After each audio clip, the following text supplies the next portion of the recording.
الحمد لله رب العالمين والصلاة والسلام على سيد الأنبياء والمرسلين أما بعد۔ آج میں تقلید کے بارے میں ایک مسئلہ بیان کر رہا ہوں، وہ ہے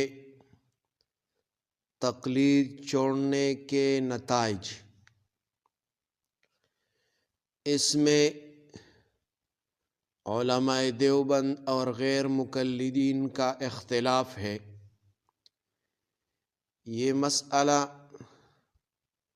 ہم دلائل کے ساتھ ذکر کریں گے، لیکن اس سے پہلے اگر آپ لوگ ہمارے چینل میں نئے آئے ہو تو برائے مہربانی ہمارا چینل سبسکرائب کرے اور ہمارے اس ویڈیو پر لائک اور کمنٹ کرے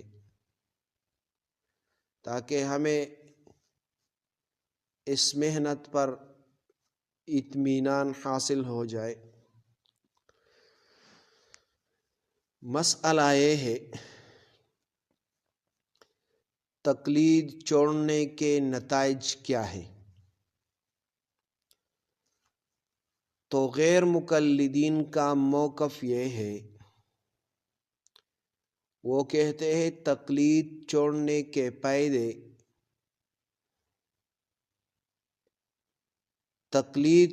کے فائدے ہیں۔ نمبر 1، دلیل پیش کرتے ہیں، قرآن سے براہ راست اتباع کریں۔ آیت پیش کرتے ہیں، اتبعوا ما انزل الیکم من ربکم ولا تتبعوا من دونہ اولیاء قلیلا ما تذکرون۔ جو کچھ تمہارے رب کے طرف سے نازل کیا گیا اسی کی پیروی کرو اور اس کے سوا کسی کی پیروی نہ کرو۔ اس آیت سے غیر مقلدین استدلال کرتے ہیں، اللہ نے نازل شدہ وحی کی اتباع کا حکم دیا، کسی ایک امام کی پابندی کا حکم نہیں دیا، یہ استدلال کرتے ہیں۔ دوسری بات، حدیث میں ائمہ کی تقلید سے منع آیا ہے۔ غیر مقلدین کہتے ہیں حدیث میں ائمہ کی تقلید سے منع آئی ہے۔ حدیث میں آتا ہے، لا تقلدونی ولا تقلدوا مالکا ولا شافعی ولا الاوزاعی۔ یہ لکھا ہے ابن عبد البر جامع بیان العلم میں، میری تقلید نہ کرو، نہ مالک کی، نہ شافعی کی، نہ اوزاعی کی۔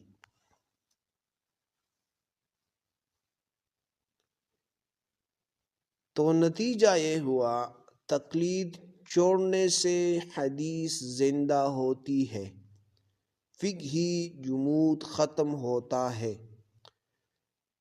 تو یہ غیر مقلدین کے دلیل اور ان کا موقف تھا۔ اب ہم علماء دیوبند احناف کا موقف بیان کریں گے۔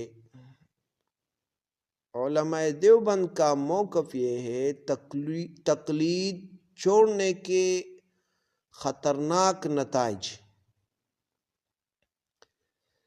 دلیل نمبر 1، قرآن سے دلیل، اہل علم کی طرف رجوع کرو۔ قرآن پاک کی آیت ہے، فاسألوا اہل الذکر ان کنتم لا تعلمون۔ اگر تم نہیں جانتے تو علم والوں سے پوچھو۔ عام آدمی خود مجتہد نہیں، اہل علم کی پیروی ہی تقلید ہے۔ خود قرآن عامی کو تقلید کا حکم دے رہا ہے۔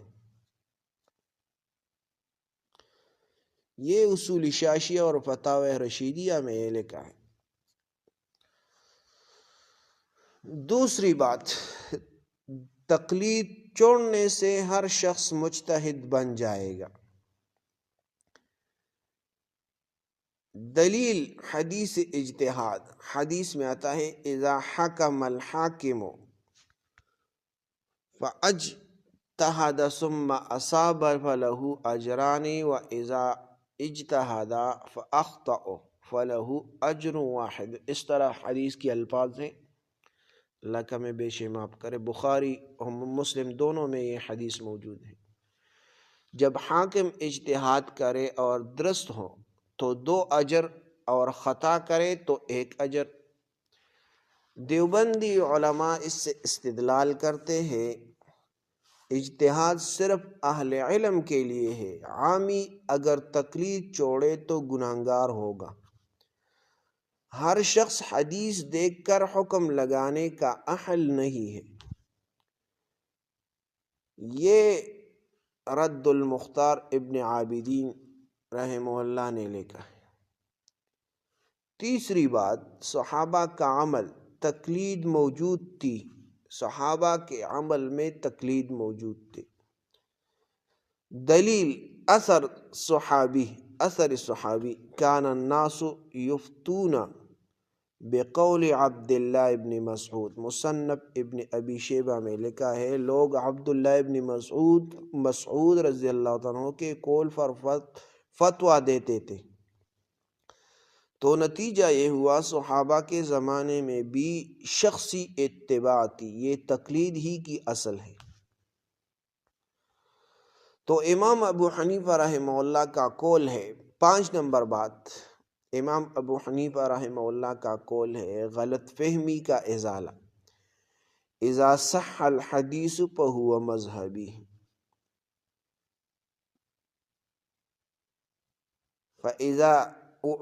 اذا صح الحدیث فہو مذہبی، اگر حدیث صحیح ہو تو وہ میرا مذہب ہے۔ یہ بات مجتہدین کے لیے ہے، عوام کے لیے نہیں۔ اصول فقہ حنفی میں یہ لکھا ہے۔ تو آخری فیصلہ یہ ہوا کہ اہل سنت کا مضبوط موقف ہے، عامی کے لیے تقلید چھوڑنا فتنہ ہے، اور مجتہد کی تقلید شریعت کی حفاظت ہے۔ اسی لیے دیوبند تقلید شریعت کی ڈال ہے، غیر مقلد اتباع شریعت کی روح۔